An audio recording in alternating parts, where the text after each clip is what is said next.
Tonight on KPBS Evening Edition, prepping for wildfires before conditions ripen.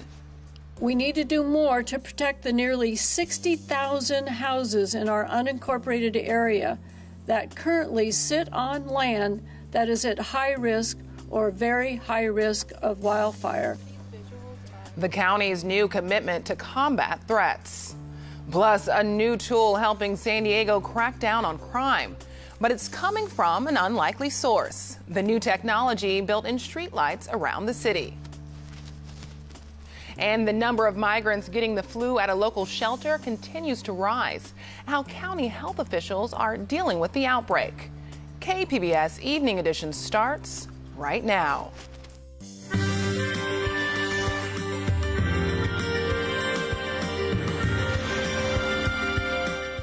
Good evening. It's Tuesday, June 4th. Thanks for joining us.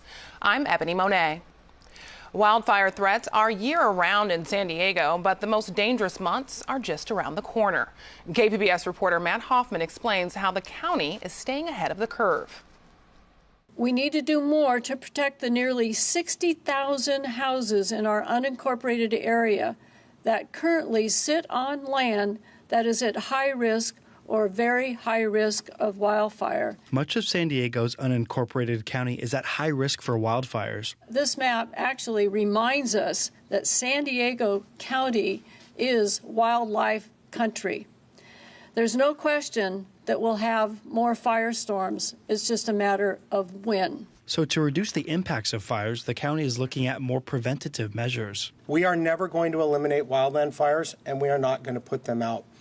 So we have reached a point where I feel we're doing a very good job with response, but what we need to do is try and mitigate the threat to our communities before the fire occurs. That includes making fire breaks for areas that are under extremely high risk for wildfires. What we've learned in these fires is they disadvantageously affect our seniors and our disabled populations. And so we're doing something that we've never done before, and that's looking at overlays of socioeconomic factors in terms of where we do these priority fuel projects. The county is also hoping to increase inspections for at-risk homes to more than 20,000 per year. To more than double the number of inspections and do it the way we want to do it, we needed more field staff to do that. The County Fire Authority says the inspections could help save homes during fires and slow the spread of flames. You know, when the trees and brush are going right up to your back door, it's not really a safe place for us to operate. So we're not saying like clear down to bare dirt 100 feet around your house, but kind of step it down. So go from grass to some light shrubs to some bigger shrubs, but you have to maintain your property and keep in mind the goal is we want to reduce the intensity of the fire when it hits your house. The county is also looking to make a grant program to help retrofit homes with ember-resistant vents. We know in excess of 50% of the homes that burn down during a wildland fire burn down from the embers. San Diego County got higher than average rain this summer, and that's made for lots of dry brush that will soon dry out. And we have a lot of grass. So these late kind of spring rains have delayed fire season. I think we're still about 3 to 4 weeks away from peak burning. But as soon as we get 2 weeks of hot weather, we're going to be very active. As another preventative measure, fire officials are working with the state in hopes of conducting more controlled burns. Really, this issue is being dealt with at the governor and the state legislature to, I think, give us a broader latitude of when we can burn. As soon as they do that, yeah, we have a lot of areas we've looked at at burning. And you know, this brush is meant to burn. It's part of its life cycle to regenerate. So at some point, we have to introduce fire back into the landscape. County fire officials say once the environmental regulations can be hammered out, expect to see more controlled burns. Matt Hoffman, KPBS News. The county is spending more than $1.5 million on these new fire safety improvements. The city is looking towards improvements as well. Data meant to help with city planning has turned into a crime-fighting tool. KPBS reporter Lynn Walsh explains how the Smart Streetlight program is being used by San Diego Police. It's been a game changer for us. It really has. Lieutenant Jeffrey Jordan is the program manager for the Smart Streetlight program for the SDPD. He says video sensors installed along city streets are helping the department solve crimes. Really noticed the big differences in some of the fatal car accidents, serious accidents, where we can definitively show, who ran that red light, who was responsible for the collision, and then hold them accountable. Through the Smart Streetlight program, the city expects to install more than 4,000 sensors throughout San Diego, most of them concentrated downtown. The City Council approved the program in 2016. At the time, the program was pitched as an energy-saving program and a tool to help with city planning. The sensors can record outdoor temperature, capture pedestrian and vehicle movement, and record audio and video. Lieutenant Jordan says the SDPD has been accessing the video since August of last year. Not necessarily identifying more crimes, but it's helping us when a crime is reported to us to look for evidence that we wouldn't otherwise have. Since August, Lieutenant Jordan says information from the cameras has been used in 99 police investigations, mostly homicides, assaults, and fatal car accidents. The ability to help solve crimes was not the original intention sold to City Council members. 2 council members said they were unaware police had access to the video. Jordan addressed those concerns, saying fewer than 100 officers have direct access to the footage, and it can only be accessed by police if a crime has occurred. He also says the technology prevents them from seeing anything that is not public property. So say the street light was above maybe near somebody's residence where they have a fence around their backyard. The technology actually recognizes that fenced off area and puts a screen over it so we wouldn't be able to look beyond that fence line. SDPD approved a policy for using smart streetlight video in March, 6 months after they began accessing the footage. The policy requires all officers accessing the video to receive training. The department is also required to keep a log of when they access the video and provide the log to the public upon request. Lynn Walsh, KPBS News. The Smart Streetlight program will update about 25% of the city's outdoor lights, a move expected to save more than $2 million a year. For more information about upcoming public meetings, go to kpbs.org.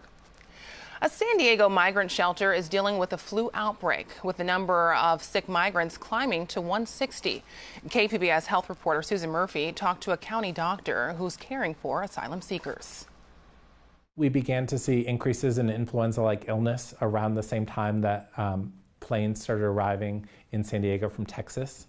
And we do know that the vast majority of the folks who presented to us with symptoms, with flu-like symptoms, have come from Texas, but not all of them. A flu outbreak, first identified on May 19th, has sickened dozens of asylum-seeking families at a downtown San Diego migrant shelter. 6 people have been taken to emergency rooms since the outbreak began. In response to the increased cases of flu in the shelter, the County of San Diego, along with our partners, has begun having staff go to the shelter each morning to reassess all families who are there. Dr. Dean Seidlinger, the county's deputy public health officer, says ill patients are isolated with their families in hotel rooms near the shelter.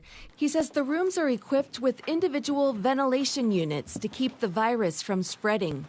With flu currently not circulating widely in our community, we don't feel that there's a risk to other hotel guests or to the cleaning service or staff in the hotel. As guests from the shelter who are deemed to have flu-like illness, a mask is placed on them while they go to the hotel, and they are asked to remain in their hotel room with food and other things that they're needed delivered to them. Seidlinger says county and UC San Diego doctors and nurses are screening the migrants at the shelter daily to look for flu symptoms and other communicable diseases.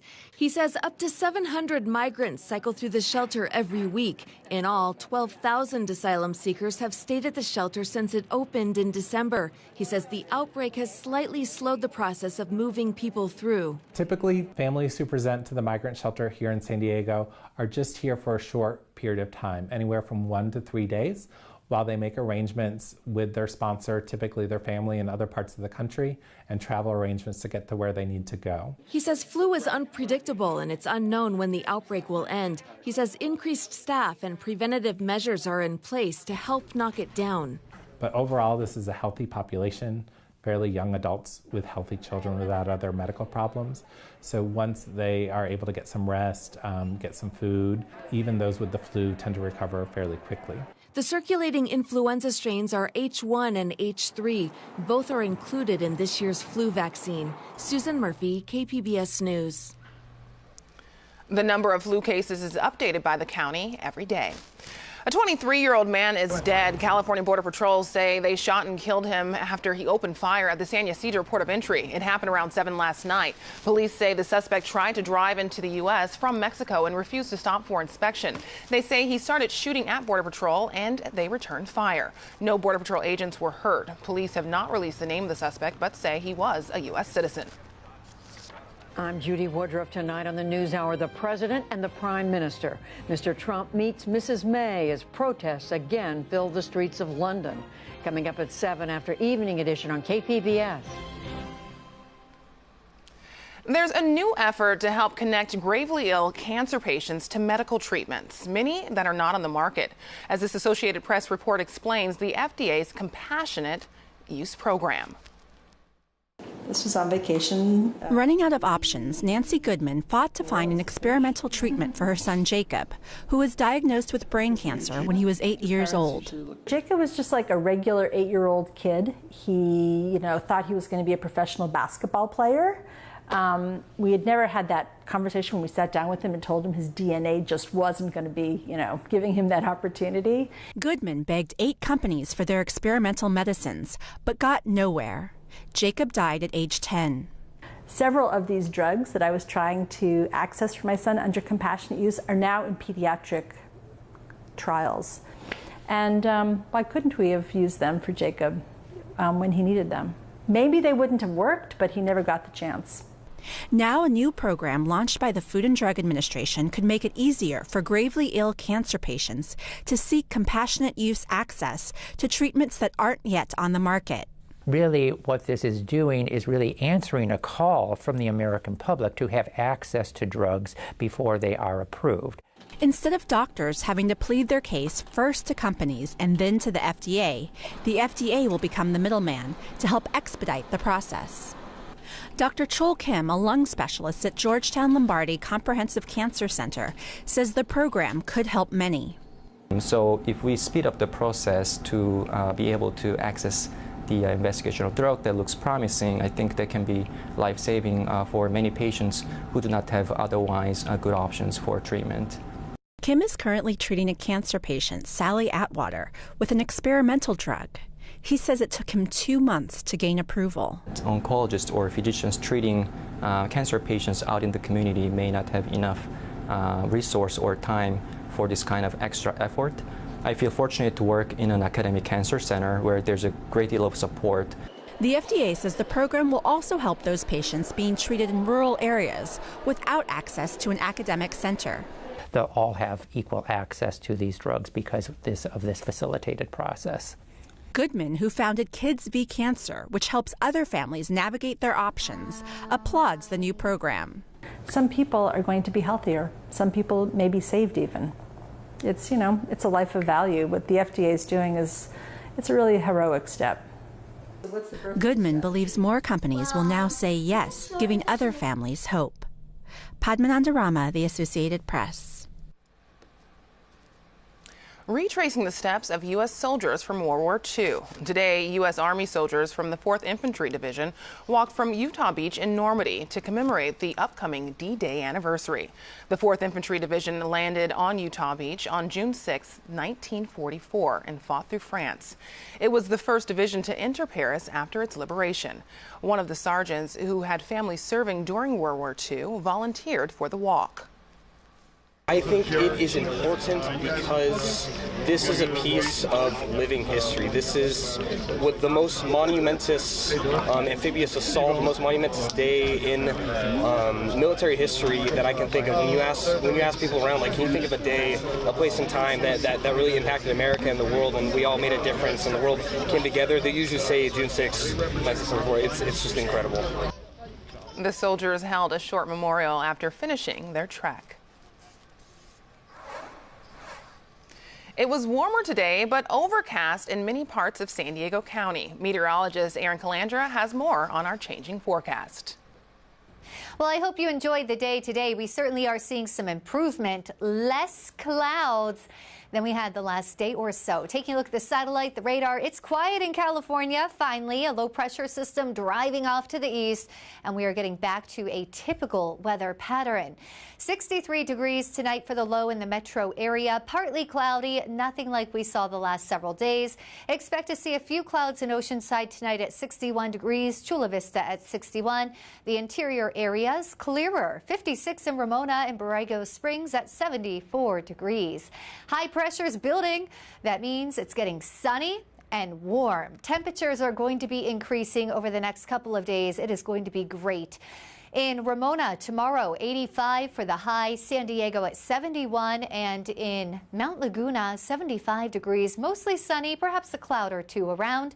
Here is the pattern for late week. Notice the jet stream to the north of us. That means we have this nice warm influence, so it's going to stay dry and sunny. Taking a look at these temperatures, expect to see straight across the 70s through Sunday with sunshine along the coast. Inland, we're getting to the 80s, but by Friday, we go back down to the upper 70s. It is going to stay sunny and bright. In the deserts, well, we are cooking 104 Wednesday, but it does break down to the 90s by Friday, and it will remain that way through the weekend with sunny skies. And in the mountains, we're in the 70s. We do dip to 69 on Friday. That will be the coolest day of the week, but it is going to remain nice and sunny, very pleasant conditions. For KPBS News, I'm Erin Calandra. Back to you. It may not feel like it outside, but summer is approaching, which means it's almost time to hit the pool. But kids need to be aware about safety, so the YMCA is offering a special swimming program. KPBS health reporter Susan Murphy tells us more about the Summer Safety Splash Tour. Drowning is the leading cause of accidental injury death for children ages 1 to 14. That's according to the Centers for Disease Control. And drowning rates for minority children are up to 10 times higher than those of non-minority children. Joining me to talk about water safety is JoJo Pope with the YMCA. JoJo, thanks for joining us. Thanks for having me. As we enter into the summer, what do parents, grandparents, guardians need to know about keeping kids safe in the water? You know, I think the thing to really remember is that it's layers of protection. There isn't one thing that any of us can do to be safe in and around water. There are many things that we all need to do. And the first priority is supervision. And so we need to make sure that when our kids and family members are in and around water, whether that's lakes, waterfronts, beaches, swimming pools, that we have supervision, that parents are not distracted by cell phones or conversation, and that we are swimming in places that have lifeguards. And, you know, we have a lot of great opportunities in San Diego where we have beaches and bays that are guarded with professionals that know what to look for and pay attention to. And so that really should be the go-to first priority is supervise your children, go somewhere that has a lifeguard. The statistics are staggering. Nationally, 3 children die of drowning during the summer every day. And for every 10 drownings, there are approximately 30 near drownings. You have more tips. Tell us about what parents can do to keep kids safe. Sure. So we talked about supervision, that being the primary focus. Secondarily, we need to make sure that our pools and is controlled access, so barriers, physical barriers to prevent kids from getting into backyard pools or any other waterways unsupervised. Unfortunately, a number of these drownings happen in backyard swimming pools where a child slips out the door without anybody noticing. Lastly, it's learning how to swim. We have some great opportunities in San Diego in pools year-round to learn how to swim, and that's really a big barrier is access. So the great thing about the YMCA and our community partners is that we're offering a lot of different events and swim lessons to help kids maybe don't have access. So what parents need to do is they need to supervise, they need to make sure that they have physical barriers, and they need to make sure that their children learn how to swim and can prevent a situation from happening. Okay, and parents probably should learn how to swim as well. You know, it's never too late to start. Sometimes we find that there's a legacy happening, and oftentimes families who don't know how to swim. So a parent, for example, may have had a fearful experience or a frightening experience as a young child, and so their way of protecting their child is just keeping everybody away. But unfortunately, that just perpetuates the situation. And so we have a whole family, for example, who doesn't know how to be safe in and around the water. And that is so important. So swim lessons are offered at all ages, all stages of swimming.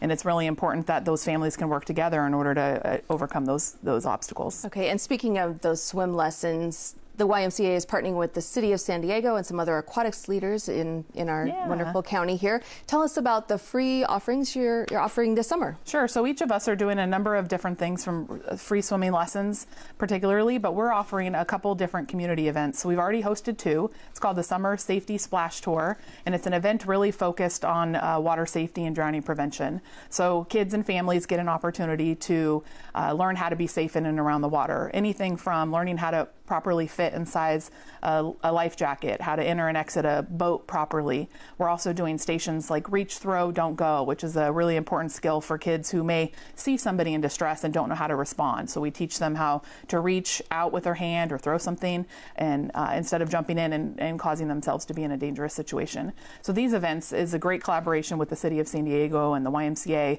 It's the first ever of its kind. So we're really excited to promote drowning prevention, educate our community, and really strengthen the communities that we're in. Some very important information, life-saving information. So we hope that parents take heed of these messages. Jojo Pope, thank you so much for joining us. Thank you. Museums across the U.S. are working to become more accessible for the visually impaired by including touchable versions of photographs and paintings. A recent expo in New Orleans showcased the technology bringing art to life for those who cannot see. I was standing up and was holding the M60 when I got hit. Feeling the Art. It's an exhibit being presented at the annual conference of the American Alliance of Museums in New Orleans. This new technology designed to help the blind see art and pictures. Well, the most important things for museums in terms of serving their audiences are to be relevant and accessible. And one of our big focuses now is on accessibility as part of our focus on diversity, equity, inclusion, and accessibility. And sometimes being accessible means translating things into different sensory realms. So can you make something visible for people who have hearing impairments? Can you make something touchable for people who have visual impairments? Members of the National Federation of the Blind were among those getting a chance to try out the three-dimensional images on display, which featured raised subjects, varying textures, and audio accompaniments. Very often when we go to museums, we see glass enclosures with nothing for us. There's no way for us to experience what our sighted counterparts experience. And this kind of is an equalizer for us. The technology was developed by 3D PhotoWorks, a company led by co-founder John Olson. So we've developed a technology that converts any two-dimensional image, any painting, drawing, collage, photograph, satellite view, to a three-dimensional tactile image. From a museum's position, it's growing what they call the dwell times for both the blind and the sighted. The sighted are spending more time learning about a visual than they would if it were just a photograph. Several members of the National Federation of the Blind were some of the first to explore the various displays, which include a war scene, musical art painting, and a historical painting. Also on display, a more functional example of the technology's use, a university campus map. This model, I think, is more reflective of even the more functionality of this tool, this technology, as opposed to just art rendering, because this actually has a functional use. So if you look down here, this is a key for the different textures on the map. So this one right here, I can read in Braille and see that it has a specific meaning, that this is a street. So the street has this texture, and this button also is audio representation of it as well. The visitors say the technology serves an important purpose. This evolving technology really is about inclusion. It really is about making us a part of the world in which we live. In addition to helping the visually impaired, museums across the country have hours when lights and noise levels are kept low for people on the autism spectrum. Now for a recap of tonight's top stories. San Diego County is increasing its efforts to protect against wildfire destruction. County supervisors have approved the new plan. Part of the proposal will help fire protection for up to 20,000 homeowners and form a pre-fire plan for residents in high-risk areas. Migrant flu cases are increasing at a San Diego shelter. The number of migrants with influenza is now up to 158 cases since the middle of May.